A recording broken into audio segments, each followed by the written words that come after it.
It took 10 years and nearly all of his life savings for Burnell Cotlin to build a grocery store in the lower Ninth Ward after it was ravaged by Hurricane Katrina. Now, with the coronavirus pandemic threatening the neighborhood's only food outlet, Cotlin is getting a boost from supporters all over the world. Mike Pearlstein has that story. Burnell Cotlin was born and raised in the lower Ninth Ward. Then, after serving more than a decade overseas in the Army, he came home after Katrina to find his neighborhood wiped out. This right here is the sweet shop portion. He made it his life's mission and used his life savings to open this grocery store and laundromat, the only one in the still struggling community. I found my purpose. My purpose in life is service.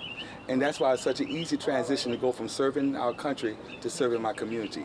And it's even more so now. Cotlin is up and running, but now the coronavirus pandemic is threatening his years of hard work. There's so many people that's hurting here in the lower Ninth Ward, really all over. With many people suddenly out of work, Cotlin has seen many of his regulars scraping to get by. Some have asked if they can buy food on credit. Others have resorted to more desperate measures. One lady, she was stealing, meat. Instead of calling the police, Cotlin let the woman sweep the store in exchange for the food. She cried, she apologized to me, and I said, next time you need something, just come to me, let me know. And if I'm able to help you, I will. A month into the pandemic emergency, Cotlin found himself stretched to the brink, collecting IOUs instead of cash. Tragically, one customer with a $70 tab died from the virus. He had pre-existing conditions, and he ended up passing. His next door neighbor came and told me about it. But I have no regrets. I would do it all over again. It was a good guy. Cotlin's story has been chronicled before in the national news. Celebrities helped out with early donations when the store was just a dream. Last week, his recent struggles hit the Washington Post. So how much does Burnell's lower Ninth Ward market mean to this community?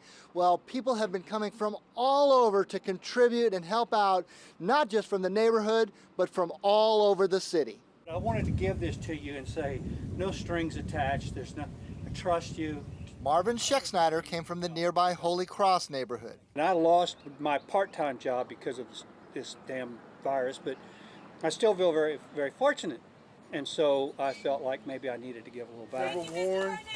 Thank you. Thank you so much. Thank you. Lydia Barus and her husband Danny Garbarino came from uptown New Orleans. And I was so touched by the fact that he was trying to keep his store open, and he had so many customers and friends who were no longer able to pay. It's phenomenal. I was hit through Bessie. In '65, we got out in the helicopter, me and my mom, and my mama had 9 children. Antoine Turner grew up 5 blocks from the store, then built a new house by hand after Katrina. He came to deliver bread from another hard-hit business, Bywater Bakery. A lot of people think we weak, but we strong.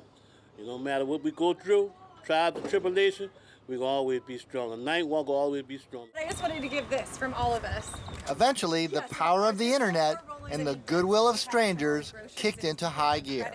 And in about 4 hours, we brought in close to $3,000. That's from people all over the world. It's a blessing. That's the only way I can find to say it, and it touched my heart because I do need it. By me extending credit, it has hurt. I'm gonna be honest. I was a little bit behind on my mortgage, but it's my purpose. I have to help my community. Cotlin is a proud man, but he gladly accepts the generosity.